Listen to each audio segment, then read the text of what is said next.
छत्तीसगढ़ के बीजापुर में सुरक्षा कर्मियों के वाहन पर नक्सलियों का बड़ा हमला, 9 जवान शहीद। बीजापुर में सुरक्षा कर्मियों के वाहन पर नक्सलियों ने बड़ा हमला किया। इस हमले में बताया जा रहा है कि सुरक्षा बलों के 9 जवानों के शहीद होने की जानकारी सामने आ रही है। सूत्रों के मुताबिक डीआरजी के जवान नारायणपुर में मुठभेड़ के बाद अपने बेस कैंप में लौट रहे थे। जब उनका काफिला बेदरे और करकेली के बीच मुख्य सड़क से गुजर रहा था, तभी नक्सलियों ने एक आईईडी ब्लास्ट कर दिया। जिला नारायणपुर, दंतेवाड़ा, बीजापुर के सीमावर्ती इलाके में विगत 3 दिन से नक्सलवादी अभियान संचालित की जा रही थी। इस अभियान के दौरान कुल 5 माओवादियों की डेड बॉडी भी सुरक्षा बल द्वारा रिकवर की गई थी और एक जवान का हमारा शहादत भी हो गए थे। तत्पश्चात जो पूरा सर्चिंग के बाद टीम वापस आ रहा था, इस दौरान जिला बीजापुर की थाना बेदरे एवं कुट्टू के बीच अम्बेली के इलाके में माओवादी द्वारा लाया गया आईडी के चपेट मारने से हमारा सुरक्षा बल की एक गाड़ी, जिसमें टोटल 8 जवानों को शहादत होगी डीआरजी दंतेवाड़ा टीम का, और एक ड्राइवर, कुल 9 लोग के इस घटना में कैजुअल्टी होगी। अभी आसपास इलाके में रीइंफोर्समेंट टीम द्वारा सहायता के लिए पहुंच गई थी। अभी सर्चिंग जारी है। सर्चिंग उपरांत और डिटेल से जानकारी प्राप्त हो सकता है। जो ड्राइवर है वो सामान्य है, वो पुलिस का आदमी नहीं है। अभी डिटेल्स हम थोड़ी देर में जारी करेगा। अभी तक 9 कैजुअल्टी का है इसमें। 8 जवान सर्चिंग से वापस आ रहे थे और आईडी ब्लास्ट में उनका वाहन उड़ गया और सभी 8 जवान शहीद हो गए। साथ में जो वाहन का चालक था वो भी शहीद हो गया। तो ऐसे 8 जवान और ड्राइवर के शहादत को मैं नमन करता हूं, उनको विनम्र श्रद्धांजलि अर्पित करता हूं। प्रभु से प्रार्थना है कि उनकी आत्मा को शांति प्रदान करें और उनके शोक संतप्त परिवार को इस गहन शोक को सहने की ताकत दें और उनका शहादत बेकार नहीं जाएगा। नक्सली लगातार जिस तरह से उनकी पराजय हो रही है उससे बौखलाए हुए हैं और एक कायराना हरकत कर रहे हैं। अंततः छत्तीसगढ़ से नक्सलवाद का खात्मा होगा और यहाँ शांति की बहाली होगी। एचएमपीवी पर बोले स्वास्थ्य मंत्री जेपी नड्डा, नया वायरस नहीं, स्थिति पर नजर। केंद्रीय स्वास्थ्य मंत्री जेपी नड्डा ने एचएमपीवी वायरस को लेकर आश्वासन दिया है कि चिंता की कोई आवश्यकता नहीं है और सरकार स्थिति की लगातार निगरानी कर रही है। नड्डा ने स्पष्ट किया कि एचएमपीवी कोई वायरस नहीं है, इसकी पहचान पहली बार 2001 में हुई थी। उन्होंने बताया कि भारत सरकार पूरी तरह तैयार है और सभी आवश्यक कदम उठाए जा रहे हैं। Health experts have clarified that HMPV virus is not a new virus.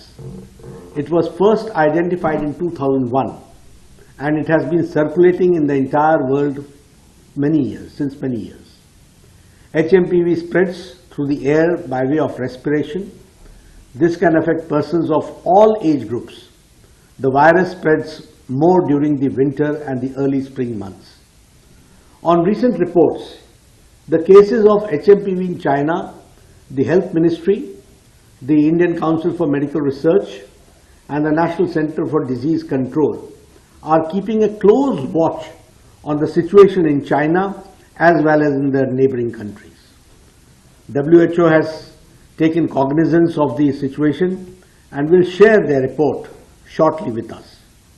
The country data for respiratory viruses available with Indian Council for Medical Research, ICMR, and the Integrated Disease Surveillance Program has also been reviewed and no surge in any of the common respiratory viral pathogens is observed in India. Joint Monitoring Group meeting was held under the chairmanship of Director General for Health Services on 4th of January 2025 to review the situation. The health systems and surveillance networks of the country remain vigilant, ensuring the country is ready to respond promptly to any emerging health challenges. There is no reason to worry. We are closely monitoring the situation. Bangladeshi मुसलमानों पर action तेज। Delhi police ने बनाई 16,000 संदिग्धों की list. घुसपैठियों की जल्द होगी घर वापसी। दिल्ली पुलिस ने 16,000 संदिग्धों की लिस्ट बनाई है। इनमें से 750 बांग्लादेशियों के दस्तावेजों की जांच की जा रही है। अब तक 75 लोगों को बांग्लादेश भेजा जा चुका है। देखिए, इस साल अभी तक जो 5 दिन हुए हैं 2025 में, तो हमने 9 फॉरेन नेशनल्स को ऐसा आइडेंटिफाई किया है जो इंडिया में इलीगली रह रहे थे। वो 9 के 9 जो हैं बांग्लादेशी नेशनल हैं और उनको हमने डिपोर्टेशन के लिए FRRO के पास भेज दिया है।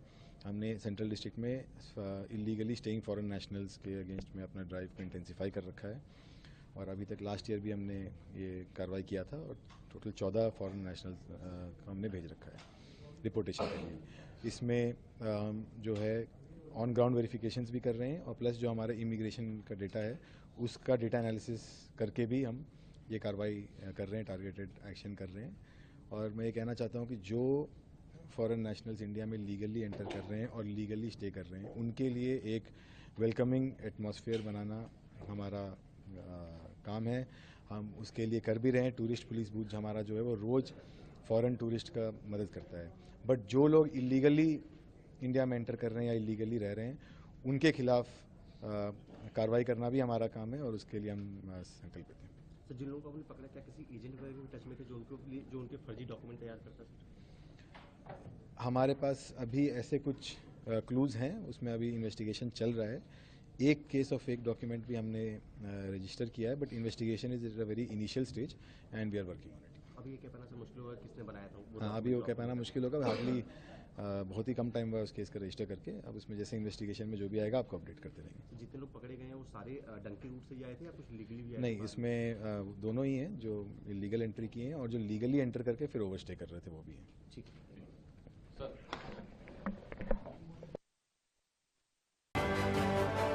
ब्यूरो रिपोर्ट टीम तफ्तीश न्यूज।